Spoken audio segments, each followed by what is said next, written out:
Ladies and gentlemen, this past weekend we lost one of the true leading lights in the world of video games. Satoru Iwata, the president of Nintendo, sadly passed away at the age of 55, and to say that I was shocked by this news is an understatement. I was more than shocked when I woke up on Monday morning to find that he had passed away. I was dumbfounded. I was absolutely speechless. I just could not believe that this had happened. Because we all saw him. Just this past month, in June, at E3, we all saw him as part of Nintendo's press event. Now, he didn't appear in person, which, in hindsight, might have been a clue as to what was going to happen, but we could never have anticipated or predicted this.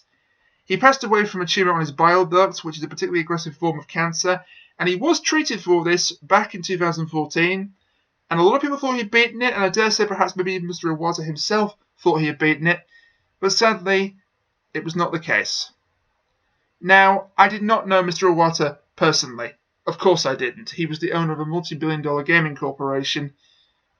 But just because I didn't know him personally doesn't mean that he didn't influence my life in some way.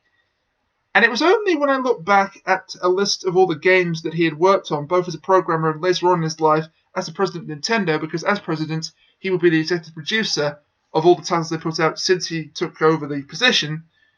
It wasn't until I looked at that list that I realised just how much influence he had on me personally through the games that I played as a child.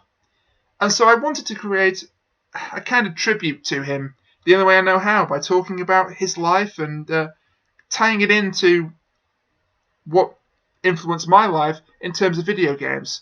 Now, this is not me trying to exploit a man's death. Let's get that out of the way right now. I would not do that. That's just not me. That's not in me at all. I'm not trying to exploit the man. I am trying to celebrate the man. I'm trying to honour his legacy, if you will. There are people out there who have been trying to exploit Mr. Iwata's death for their own personal needs. And you know exactly who you are, by the way, and you should be ashamed of yourselves. But I'm not going to go any further on that, because this is not a time for anger. This should be a time for reflection and contemplation and celebration of a man's life. So that's exactly what we're going to do. And where better to start than at the beginning of his career? At the start of his career, Mr. Iwata was a programmer. He worked on early NES titles such as Balloon Fight, which you're hopefully seeing on the screen in front of you right now, as well as NES Open Tournament Golf and a Ghostbusters title. I think it was Ghostbusters 2. Slightly surprising because this was a licensed title. This was not a first-party game. But it's not until he moved to HAL Laboratories that he starts to have an influence on my early life, specifically through Kirby's Dream Land for the Game Boy. Now, we all know that Masahiro Sakurai is the creator of Kirby the character. But what you may not know is that without Mr. Iwata, we probably wouldn't have had a Kirby franchise at all. Because while the character was Sakurai's creation, the idea for the game itself was Mr. Iwata's. So without that, we wouldn't have the Kirby franchise. Another title that he worked on prominently while he was at HAL Laboratories is not one that I actually played because we didn't get it in Europe, sadly, but it has influenced several of my friends, and it's Earthbound. Again, the story was created by Shigesato Itoi, but the game was coded by Satoru Iwata, almost single-handedly coded by him, in fact, and that actually saved the game from being delayed, because there was a very real chance it was going to be delayed, but Mr. Iwata used all of his programming skills and managed to recode the game pretty much from scratch, and it managed to save the game from delay, and I'm sure many people were eternally grateful for that. Earthbound has, of course, become a cult classic. It's gone to become a cult classic and influenced millions of people across the globe. So, again, that was largely down to Mr. Iwata.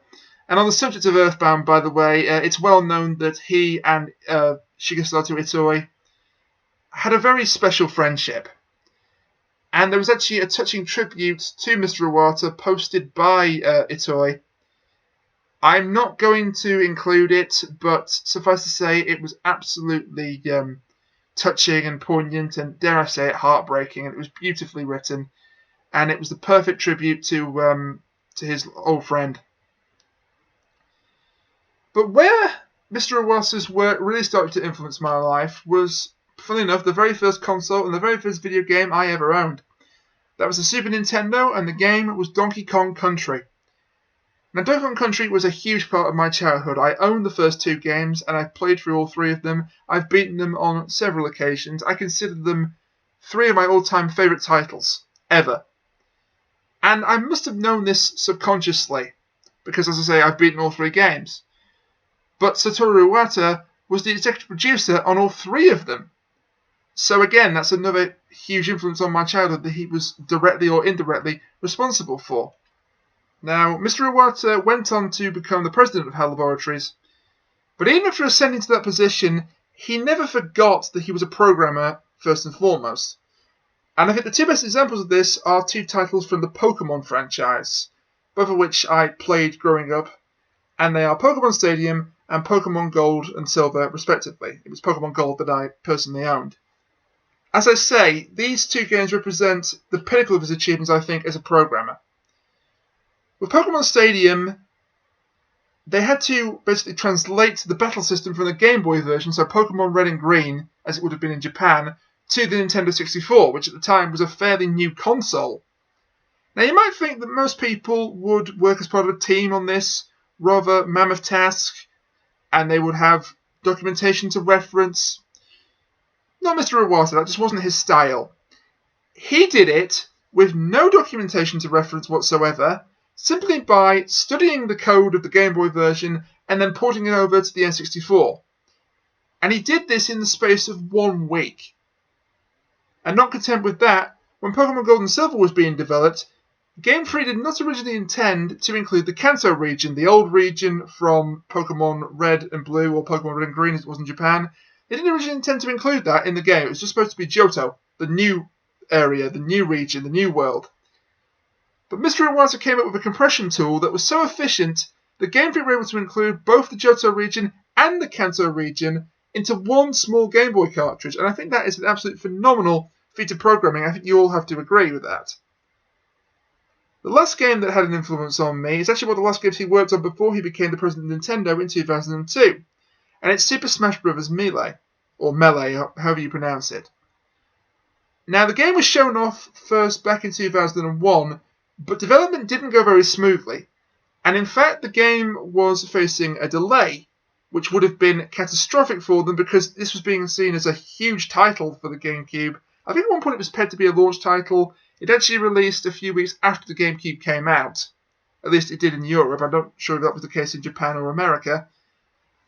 But Mr. Iwata worked very, very hard to make sure that that didn't happen. And I believe he's credited with special thanks, although I could be wrong, in Super Smash Bros. Melee for that very reason. So again, I think all these examples just go to show just how hard he worked, as a game designer and as a programmer. And he definitely saw the GameCube as one of Nintendo's crowning achievements. And that's kind of special to me. The GameCube is special to me because it's actually the last console I bought over, 10 years ago? No, more than that. GameCube came out like 12, 13 years ago. It's the last console I ever owned, so it holds a special place in my heart. And were it not for Mr. Iwata, it would not have been the success that it was, and for that I am very grateful to him.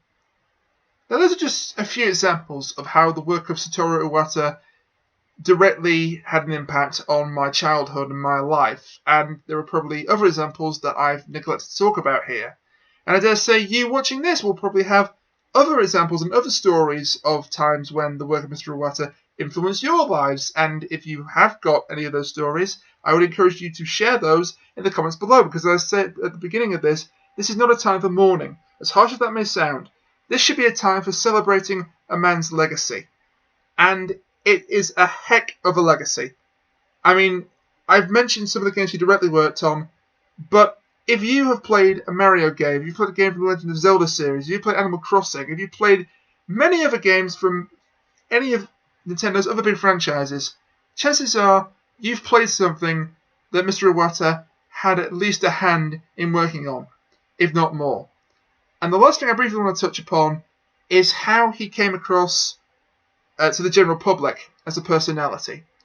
Because he became the president of Nintendo in 2002, but he never forgot his roots as a programmer, and he wasn't afraid to show humour or personality in what he did, in spite of the fact of his lofty position.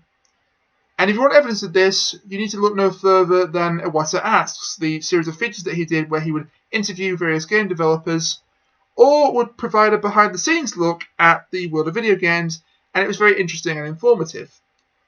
You need look no further than the episode of Game Center CX that he guest starred on, where he talked with Chief Areno about his career and about how he came to make Balloon Fight, and then they sat down and played Balloon Fight together. Well, not quite together, actually. Areno played it first, and then Mr. Iwata stepped in after Areno failed.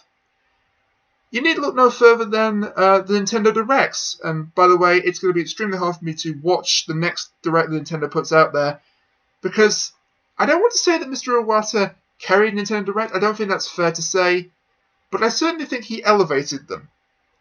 And again, his humour and personality shone through in those presentations. Whether it was just him awkwardly holding a bunch of bananas or just a little look to the camera. Just little things like that just showed how much personality and humour this man had.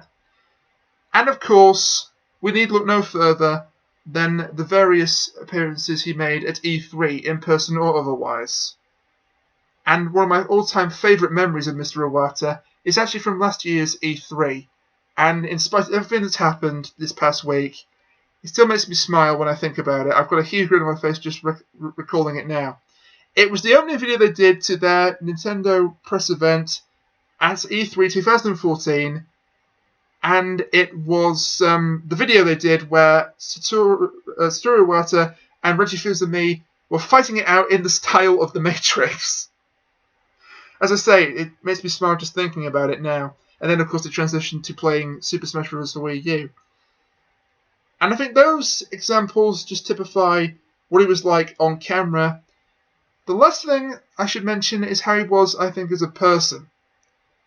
Because a couple of years ago, Nintendo was struggling financially, and they really were struggling financially. It got to a point where people were saying they were going to go bankrupt, or they would have to restructure the company at the cost of thousands of jobs, potentially. But that didn't happen. And that didn't happen due to the actions of their president. Because rather than make anybody redundant, Mr. Iwata took a 50% pay cut. Now, I'm struggling to think of any CEO of any other company that would do that for his employees, that would basically take a hit to their own salary in order to make sure that he would not have to make any of his employees redundant. I really cannot think of any examples. If there are any and I've just forgotten about them, then I apologise. But I think that just shows what kind of a man he was. And I, for one, am going to miss him greatly. And I know for a fact that I will not be the only one. And I'll leave the final words to the man himself. On my business card, I am a corporate president. In my mind, I am a game developer. But in my heart, I am a gamer.